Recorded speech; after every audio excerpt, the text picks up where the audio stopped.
मैं लेके आती हूँ, एक एक करके सब अपनी बात रख लें पहले, फिर हम चर्चा को आगे बढ़ाते हैं। अरविंद जी, क्या आपको ऐसी वजह नजर आती है यहाँ पर क्यों सवाल खड़े किए गए? मुलाकात तो होती ही है ना, इस मुलाकात पर सवाल क्यों? देखिए दीपिका जी, जी माननीय मुख्यमंत्री जी उत्तर प्रदेश के मुख्यमंत्री हैं, सबको मुलाकात करनी चाहिए, सब लोग मिले। लेकिन मैं पूछता हूं दो तीन सवाल। अभी समाजवादी पार्टी के जो साथी बैठे हैं, कह दीजिए इतना उग्र होना अच्छी बात नहीं है, और जिस तरीके से ये बातें कर रहे थे ऐसी बातें नहीं होती है। चर्चा पर चर्चा बड़े धैर्य के साथ होती है। मैं कह रहा हूं कि आदरणीय प्रोफेसर साहब मिलने गए, चोरी चुपके से क्यों मिलने गए? पहली बात, जब मीडिया में चर्चा होने लगी तो फेसबुक और ट्विटर पे ट्वीट क्या आया कि पिछड़े दलित और मुसलमानों पे हो रहे अत्याचार को लेके मिले। बड़ी अच्छी बात थी जनाब, लेकिन आप एक चीज बताइए कि अगर पिछड़े दलित मुसलमानों की आप बात कर रहे थे तो आपको एक प्रतिनिधि मंडल के साथ मिलना चाहिए, चोरी चिपके से नहीं मिलनी चाहिए थी। ठीक है। दूसरी बात, जो कल लेटर आया तो क्या आप पिछड़े दलित और मुसलमानों के आड़ में एक भूमाफिया, एक गैंगस्टर, एक अपराधी जो कहीं ना कहीं गरीबों की जमीन को हड़पता है, उसके पैरवी के लिए आप गए थे? वो आपका धन पशु है इसलिए आप गए थे? नेताजी के साथियों को उसने चुन चुन के अपमान किया है, एटा में इसलिए आप गए थे? सभापति जी का अपमान किया है इसलिए आप गए थे? आपका वो कहीं ना कहीं धन पशु है तो आप जाते हैं। समाजवादी पार्टी में अगर आदरणीय आजम खान साहब के लिए जाते, नाहिद हसन जी के लिए जाते, सर्जिल इस्लाम के लिए जाते, तमाम कार्यकर्ता और पदाधिकारी जेलों में बंद है उनके लिए भी जाते महोदय, किसी को कोई दुख नहीं होता। इसी बात को लेके माननीय श्री शिवपाल सिंह यादव जी ने कहा कि अधूरी न्याय कब तक? कौन सा गलत कह दिया कि समाजवादी पार्टी को इतनी चिढ़ होने लगी? और हम लोगों को भाजपा के गोद में कहने वाले लोग शर्म करे अपने आप में। नेताजी का अपमान जो करेगा उसके साथ आप मिल करके और उसको राष्ट्रपति बनाना चाहोगे? नेताजी को आईएसआई का एजेंट बताने वालों को आप राष्ट्रपति बनाने जा रहे थे। माननीय श्री शिवपाल जी ने कहा कि जो सच्चे समाजवादी होंगे, जो नेताजी में आस्था अपनी रखते होंगे, वो कतई वोट नहीं देंगे। शिवपाल सिंह यादव की तो बात बनी नहीं अरविंद जी, शिवपाल सिंह यादव की तो बात चाचा से बात बनी नहीं, इससे चाचा थोड़ा सा नाराज हैं, ये हम समझ पाते हैं। लेकिन जरा चर्चा को मैं और आगे बढ़ा देती हूँ, राघवेंद्र जी को भी जोड़ लेती हूँ। राघवेंद्र जी, यहाँ पर अब डिप्टी सीएम ने भी तंज कस दिया है, शिवपाल यादव ने तंज कसा इस मुलाकात पर, और ओम प्रकाश राजभर के बाद डिप्टी सीएम ने भी समाजवादी पार्टी को घेरना शुरू कर दिया है। इस मुलाकात के मायने बीजेपी किस तरीके से निकालेगी? राघवेंद्र जी। नहीं, देखिए इसमें कोई मायने निकालने या ना निकालने का विषय नहीं है। प्रथम दृष्टया ये बात आ रही है, सभी लोग कह रहे हैं, बात निकल के भी आई है, कुछ अपराधियों को छुड़ाने के लिए राम गोपाल यादव जी ने पत्र लिखा था, कहा था इस विषय को लेकर के जांच करा ली जाए, अगर अपराधी हो तो दंडित किया जाए या कुछ नहीं, वो तो स्वतः संज्ञान लिया जाता ना। देखिए इसमें मैं आपसे मैं राघवेंद्र जी जरा मेरी बात, उसी बात पे आ रहा हूँ, है ना? वो उसके लिए स्पेशली आपको लेटर लेके पर्टिकुलर बंदे के लिए आपको नहीं जाना पड़ता ना कि आपका नेता है या नहीं है। ये काम तो बखूबी यहाँ पर सीएम योगी आदित्यनाथ की सरकार कर रही है ना, समझ रहे हैं आप? उसे पे आ रहा हूं। ये लोग जो है इस विषय को राजनीति कर रहे हैं, उन्हें किसी भी ना ही अल्पसंख्यकों से कोई लेना देना है, ना पिछड़ों से कोई लेना देना, ना दलितों से कोई लेना देना है। इस प्रकार की बातें करना सिर्फ उत्तर प्रदेश के इस वर्ग को बरगलाने की बात है। हमारी सरकार जीरो टॉलरेंस नीति के तहत काम कर रही है भ्रष्टाचार और अराजकता जैसे विषय पर। अगर ये किसी अपराधी को छुड़वाना चाहते हैं तो कतई इस प्रकार का नहीं होगा, ये भ्रम निकाल दें। समाजवादी पार्टी की सरकार में ऐसा रहा होगा कि अल्पसंख्यकों के नाम पे आतंकवादियों का संरक्षण ये लोग करते हो, आतंकवादियों को छुड़वाने के लिए पहुंच जाते हो हाई कोर्ट, जहां फटकार मिलती हो, क्या आप इन लोगों को छुड़का करके पद्म भूषण देना चाहते हैं क्या? अपराधियों को छुड़वाते हो, दंगाइयों का संरक्षण करते हो। इस प्रकार की जो बड़े बड़े हम लोगों ने जो ये भूमाफियाओं के ऊपर कार्रवाई की है, उसमें 90% तो समाजवादी पार्टी के कार्यकर्ता हैं। प्राय ये देखा गया है, ये लोग जब इनकी सरकार होती थी तो ये नारा एक हुआ करता था जो सरकार, जो जमीन सरकारी है वो जमीन हमारी है, ये कह करके ये लोग सरकारी जमीनों पे भवन खड़ा कर लेते थे, गेस्ट हाउस खड़ा कर लेते थे। यहाँ तक भी आजम खान ने नहरबाग की जमीन में गेस्ट हाउस खड़ा कर लिया था, हमारी सरकार ने उसे तोड़ दिया गया। हम लोगों ने हजारों करोड़ों की संपत्ति छुड़वाई है। मुझे ये कहने में कतई गुरेज नहीं हुआ है, इसमें 90% तो समाजवादी पार्टी के लोग हैं। इस प्रकार से जब इनकी सरकार नहीं होती है, ये लोग अल्पसंख्यकों से कहते थे कि आप लोग अवैध हथियार रखें, और जब सरकार होती थी तब ये लोग आतंकवादियों को छुड़वाने के लिए। चलिए अब इसका जवाब तारिक जी देंगे, तारिक जी इसका जवाब देंगे, लेकिन उससे पहले रॉबिन शर्मा जी के पास में आ जाती हूँ। रॉबिन शर्मा जी राजनीतिक विश्लेषक हमारे बीच मौजूद है, जरा उनसे भी हम समझ लेते हैं।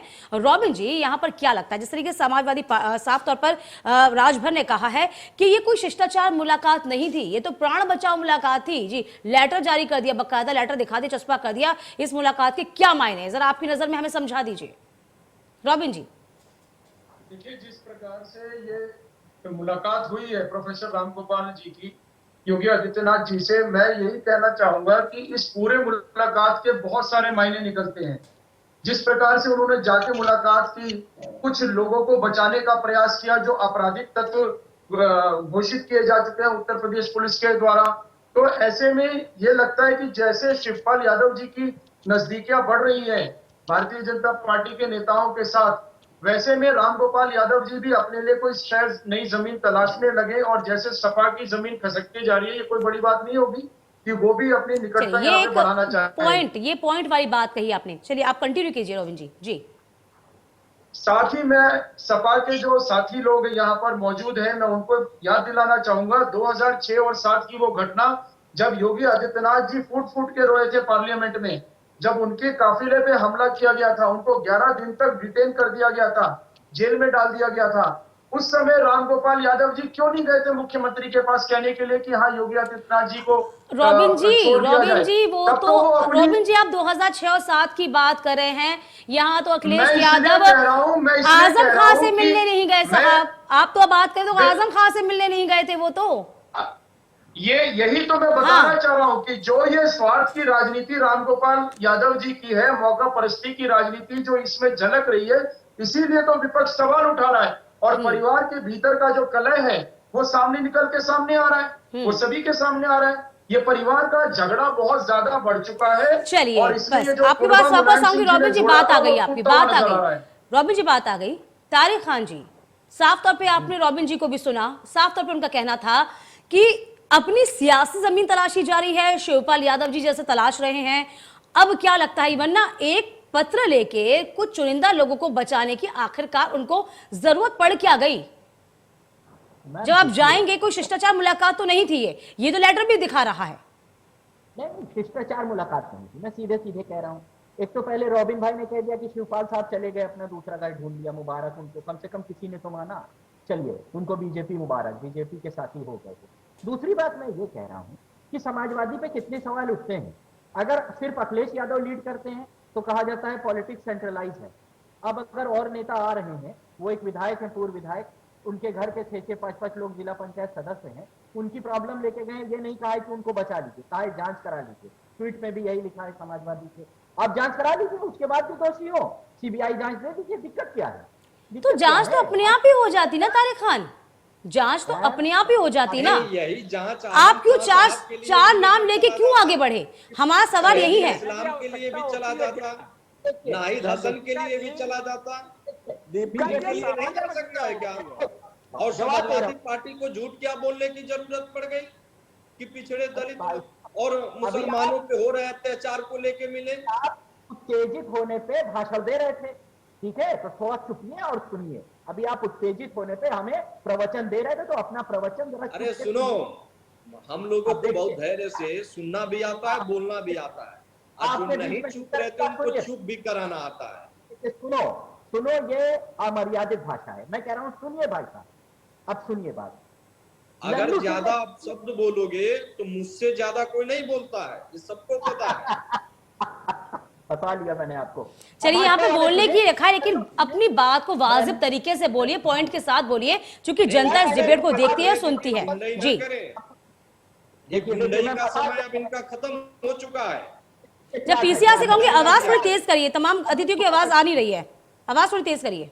थोड़ा सा और ट्रेनिंग लीजिए जाके शिवपाल साहब से। मैम सुनिए, ठीक। इनको भाजपा को लल्लू साहब का एक लेटर देख लीजिए जिसमें उन्होंने लिखा है कि यहीं पर अयोध्या में बहुत ज्यादा जमीनें कब्जाई जा रही हैं। अभी 3 दिन का लेटर है, भाजपा के प्रवक्ता से कह रहा हूं, जाके देखिए जरा देख देखिए लीजिए। देखिए तारिक खान जी, देखिए तारिक खान जी अरे जरा, भाई, तारिक खान जी जरा अरे रुकिए, क्यों इतना ज्यादा तारिक खान जी और जरा करते रुकिए, हो? देखिए हम लोग तो तारिक हजारों खान करोड़ जी संपत्ति जरा छुड़वाते हैं। रुकिए, सुनिए तो अरे सही, मैं उनका क्या, चिट्ठी भी तो देखिए, मेरी बात तो सरकार को सुनिए, लिखकर मेरी बात तो सामने सुनिए सांसद है आपके।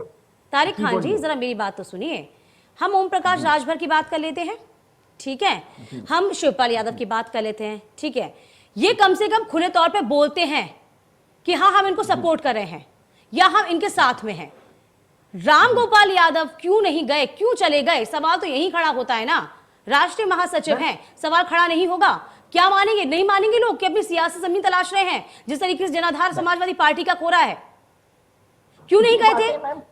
ये समझ में नहीं आता है कि ये बातें क्यों कही जा रही हैं। आजम खान से मिलने क्यों नहीं गए थे? आजम खान के लिए क्यों नहीं गए? वो आपके तो बहुत करीबी थे ना आजम खान, उनके लिए क्यों नहीं गए थे अखिलेश यादव सीएम से मिलने के लिए? हाँ, ये आजम खान हम क्या कर रहे हैं इसकी चिंता करने की जरूरत शिवपाल साहब को नहीं है, क्योंकि जब मार्च में जाके योगी साहब से मिले थे तब क्यों नहीं बात करनी थी? अरे वो तो मिले हैं ना साहब, दिखता है, कौन मना कर रहा है? वो तो खुद ही बोलते हैं भैया मिले जाके, वो तो बोल रहे हैं। ऐसा है, वो चोरी चुपके से नहीं मिलते हैं, वो जसवंत नगर, इटावा, पूरे उत्तर प्रदेश के लोगों के लिए मिलते हैं। कभी चोरी चुपके थोड़ो जाके मिले हैं, वो धन पशुओं के लिए नहीं मिलते हैं, वो माफियाओं के लिए नहीं मिलते हैं, वो भूमाफियाओं के लिए नहीं मिलते हैं। उसके बाद जब मेरी बारी आती है तब मैं बोलता हूँ। हाँ। थोड़ी सी इनको ट्रेन प्लीज मैम, बीच में नहीं, आप कुछ भी बोलते जाएंगे, लेकिन मुझे ये तो बता दीजिए, वो हमें सिखाएंगे। अरविंद जी समस्या क्या है? अरविंद जी, शिवपाल यादव को क्या समस्या आ गई? अरविंद जी शिवपाल यादव को क्या समस्या आ गई? शिवपाल यादव क्यों बोले बीच में? भाई मुलाकात तो समाजवादी पार्टी के रामगोपाल यादव की थी ना। कुछ पता है? हाँ, कुछ आता है? मैं इनको भी कह रहा हूँ, इनको नेता को भी कह रहा हूँ, कुछ आता है? इतनी आती होती तो कल पर्चा नहीं निरस्त हो जाती उम्र को लेके। अब इनको देख लीजिए मैम, देख लीजिए मैं क्या कर। नहीं देखूं क्या मैम, क्या देखेंगी? आप कहोगे कि वो मिलते हैं, क्यों नहीं मिलेंगे? बोल लीजिए, मैं चुप गया, आप बोलिए। बिल्कुल चुप रहना पड़ेगा। आप भूमाफियाओं के लिए मिलोगे, आप अपने धन पशुओं के लिए मिलोगे, आप गैंगस्टर के लिए मिलोगे, जो गरीबों का जमीन कब्जा करेगा उसके लिए मिलोगे। और जब माननीय शिवपाल जी कह देंगे कि आजम खान साहब, नाहिद हसन, सर्जिल इस्लाम और अन्य कार्यकर्ताओं के लिए, तो आप चुप हो जाओगे, आरोप उल्टा हम पे मढ़ोगे। ये कब तक चलता रहेगा? अब सुन तो लीजिए भाई, आप पिछड़े दलित के आड़ में आप जाके भूमाफियाओं के लिए मिलते हो। नहीं, हंसने वाली बात नहीं है तारिक जी, आप हंस के बात को नहीं टाल सकते, बात बहुत गंभीर है। लखनऊ में हड़कंप मचा हुआ है, सियासी गलियारों में आपकी मुलाकात है साहब। जी सुनिए, जिन लोगों ने अपनी जमीन बना रखी हो कि एटा उनका है, मैनपुरी उनका है। चलिए मैं अरविंद जी से पूछ लेती हूँ। अरविंद जी देखिए, अरविंद जी चलिए, मैं सुन रही हूँ, आप सभी को सुन रही हूँ। नेताजी के साथ अरविंद जी जरा रुकिए, चुन चुन के अपमान किया जाता है। अरविंद जी सवाल तो सुन लीजिए, जवाब तब दीजिएगा ना, जरा सुन तो लीजिए। मैं बोल रही हूँ, तारिक जी रुकिए, अरविंद जी सवाल है मेरा। हाँ जी, ये बताइए, मुलाकात राम गोपाल यादव की होती है सीएम से, ठीक है, 20 मिनट की मुलाकात चलती है, भले ही शिष्टाचार मुलाकात हो ना हो, किसी और मुद्दे पर हो। शिवपाल यादव क्यों बोले? शिवपाल यादव को क्या मंशा है उनकी, क्यों बोले वो? नहीं देखिए दीपिका जी, नेताजी के साथियों का जब अपमान यही किए, आप घटनाओं पे चलिए, मैं ले चल रहा हूं आपको। एटा, आगरा, फिरोजाबाद और मैनपुरी, नेताजी के रिश्तेदारों को, नेताजी के साथियों को, जो लोग पुराने समाजवादी थे, समाजवादी आंदोलन मजबूत किए, चाहे वो रमेश यादव सभापति जी हो, माननीय हरिओम यादव जी हो, मैनपुरी में भी आप देख लीजिए किस तरीके की पॉलिटिक्स हुई। तो ये सारे लोगों को जब आप चुन चुन के अपमान किए, आपने अपने धन पशुओं को स्थापित करने के लिए इन सभी लोगों को आप, लेकिन इन तमाम चीजों के बाद भी शिवपाल यादव समाजवादी पार्टी के साथ जाना चाहते थे ना, ये भी तो कटु सच है। वो तो अखिलेश यादव ने जगह नहीं दी, ये भी कटु सच है ना। अखिलेश जी जगह किसके इशारे पे नहीं दी, ये वही, अरे इशारा वही, अब वो राम गोपाल यादव, देखिए नाम मैं लेना नहीं चाहती, यदि मैं सीधे नाम लूंगी तो वो भी ठीक नहीं लगेगा। सुनिए, सुखराम जी के साथ वही खेल हुआ, ये वही प्रोफेसर साहब हैं। मैं इसीलिए बार बार कह रहा हूं कि अपने धन पशुओं को अपनी स्थिति मजबूत करने के लिए पूरी समाजवादी पार्टी को इस स्तर पे लाके खड़ा कर दिए, चाहे वो माननीय शिवपाल जी को दल से बाहर कराना हो, माननीय हरिओम यादव जी को दल से बाहर कराना हो, सुखराम जी को दल से बाहर कराना हो, अपमान कराना हो, ये पूरी रण